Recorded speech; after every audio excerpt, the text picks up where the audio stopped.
안녕하세요. 김기동 한자입니다. 추석이 얼마 남지 않았습니다. 지금이나 옛날이나 지금이나 추석날에 산소를 찾아서 차례를 직접 올리기 전에 산소를 깨끗이 해놓고 가족들하고 집에서 차례를 지내고 차에다가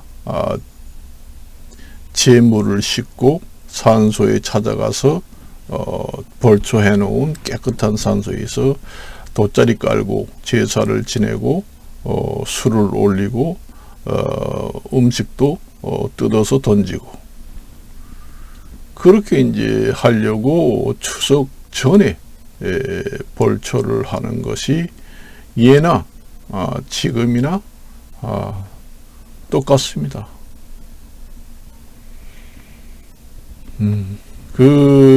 제가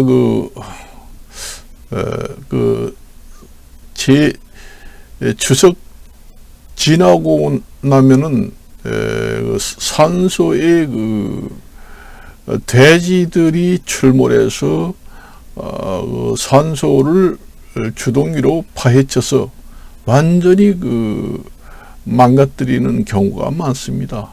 특히 추석이 지난 다음에 주로 돼지들이 그렇게 많이 산소를 망가뜨려요. 특히 음식 중에 새우젓하고 관련된 음식을 산소에다가 많이 뿌리게 되면은 돼지들이 가장 좋아하는 음식입니다. 새우젓. 우리 사람들도 마찬가지예요. 돼지 종류의 음식에는 새우젓이 다 반찬에 나옵니다. 순댓국집에 가도 새우젓이 나오지요. 순대를 건져서 새우젓에 찍어서 먹으면 음식 궁합이 그만입니다. 맛이. 돼지도 가장 좋아하는 음식이 새우젓입니다. 그래서 옛날에 어른들이 새우젓 음식은 절대로 산소에 뿌리지 말아라. 돼지가 귀신같이 냄새 맡고 내려온다. 그런 얘기를 합니다. 저도 직접 경험을 하고 부모님들한테 얘기도 들었습니다. 옛날에. 돼지가 떼거리고 다니잖아요. 혼자 다니는 게 아니라 가족을 전체 끌고 내려옵니다. 수십 마리가 내려와서 돼지들이 원래 흙 파는 선수입니다. 그게 이제 새우젓을 걷어가 뿌려 놓으면은 전체를 산소를 전부 다 파헤쳐 가지고 완전히 산소 자리인지 뭔 자리인지 모를 정도로 완전히 없어집니다. 그래요. 그리고 벌초할 때 예초기를 요즘에는 많이 쓰잖아요. 근데 옛날에는 예초기가 없었습니다. 저도 이제 부모님 산소를 벌초를 하려고 저 집이 강릉인데 강릉 시내에 들어가서 예초기를 임대를 하려고 하니까 임대해 준다 하더라고요. 그래가지고 모두들 많이 갑니다. 편하죠, 하기가. 그렇지만은 안전사고도 많이 나죠. 그래서 돌이 이제 예초기가 풀을 이제 깎을 때 회전하는 곳에 돌이 이제 딱 부딪히면은 그게 이제 돌이 날아서 사람을 치게 됩니다. 그런 사고, 예초기 사고가 추석을 전후해서 많이 발생합니다. 그래서 꼭 안전 장치를 하고 안전모라든가 뭐 이런 그다음에 무릎 그 관절 그런 부분 이런데 안전장치를 하고 해야 됩니다. 보통 빌려준다니 뭐 산소 하나 잠깐 하는데 뭐 어때요? 필요 없어요. 예초기나 하나 빌려가요. 이러면서 차에 싣고 와가지고 그냥 구두 신고 신사복을 입고 간단히 하고 가려고 하잖아요. 그러다가 사고 많이 납니다. 그리고 좀 벌 같은 데도 조심해야 돼요. 요즘에는 기상이변 때문에 말벌이라든가 이런 것들이 많이 있습니다. 예전 되면. 옛날에는 거의 없어요. 말벌이 해마다 말벌이 많이 생겨가지고 집 처마 밑에 생겼다 해서 신고를 해가지고 제거해달라고 건수가 통계를 보면 매년마다 증가하잖아요. 그것도 이제 환경 파괴로 기상 이변 때문에 너무 말벌들이 지나친 번식을 해서 자연 재해로 오게 된다. 옛날에는 말벌이 그렇게 많지 않았습니다. 그때도 있었겠지만 대개 보면 가장 많은 것이 이제 땡비벌이라고 땅벌이라고 합니다. 땅 속에다가 집을 짓습니다. 이제 벌을 봤는데 벌이 전부 다 새카매요. 그런 데다가 이제 엉덩이 있는 몸체 부분에 이제 노란 띠가 한 3개 정도 있습니다. 색깔이가. 그런데 수백 마리, 1000마리가 있기 때문에 그것도 이제 떼거리가 달려붙으면은 위험합니다. 그래서 그걸 이제 산소 가가지고 땡볕벌이 있는지 없는지 한번 툭툭 쳐봅니다. 어른들이. 그래서 있으면은 미리 이제 그 구멍에다가 불을 질러서 이제 제거를 하게 되죠. 그런 다음에 이제 벌초를 하게 돼요. 그런 땡볕벌은 옛날에도 많았습니다. 옛날에는 땡볕벌이 많았어요. 원래 환경이 파괴 안 되고 자연 환경이 좋을 때는 땡볕벌이 적당히 번식을 많이 했어요. 옛날에. 그래서 거기에도 이제 벌꿀을 채취할 수가 있죠. 근데 요즘에는 이상하게도 땡볕벌이라든가 집에서 기르는 이 양봉벌들이 가장 피해를 많이 보는 것이 말벌입니다. 말벌이 전부 다 집에서 키우는 벌집에 들어와서 전부 다 꿀을 훔쳐 먹고 전부 다 죽이고 그렇게 합니다. 땡비벌도 마찬가지예요. 그러니까 환경이 좋을 때는 그런 벌들이 별로 없어서 땡비벌들이 주로 많이 생기고 그렇게 했던 시절입니다. 그때는 땡빛벌이 많았지 벌벌은 거의 없습니다. 사람이 말벌에 쏘여서 죽었다는 사람은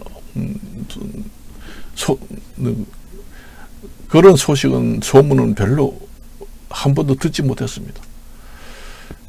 말벌 같은 경우에는 말벌 한 마리가 한 방만 쏘여도 죽을 수도 있잖아요. 그렇지만 땡비벌 같은 경우에는 몇 방 쏘여도 죽지는 않아요. 그렇지만 그 땡비벌도 몇백 마리 이렇게 1000여 마리 가까운 떼거리가 와서 머리에 한꺼번에 와서 붙어서 쐈다 그러면 위험합니다.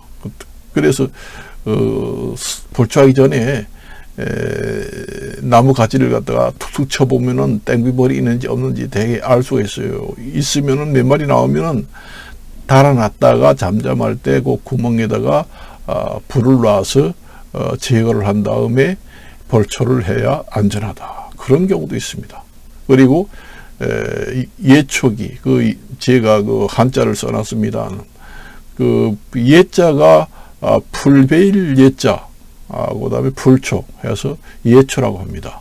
예초기를 사용하기 전에 산소에 풀을 이렇게 헤쳐가면서 돌이 있는지 없는지 이런 걸 봐가지고 돌이 있으면 사전에 그 산소 예초기를 돌리기 전에 밑에 미리 돌이 있는지 없는지, 뭐가 위험한 것이 있는지 없는지, 그런 거 제거를 다 한 다음에 예초기를 돌리는 것이 안전사고, 예초기 때문에 안전사고가 나는 것을 예방할 수가 있다.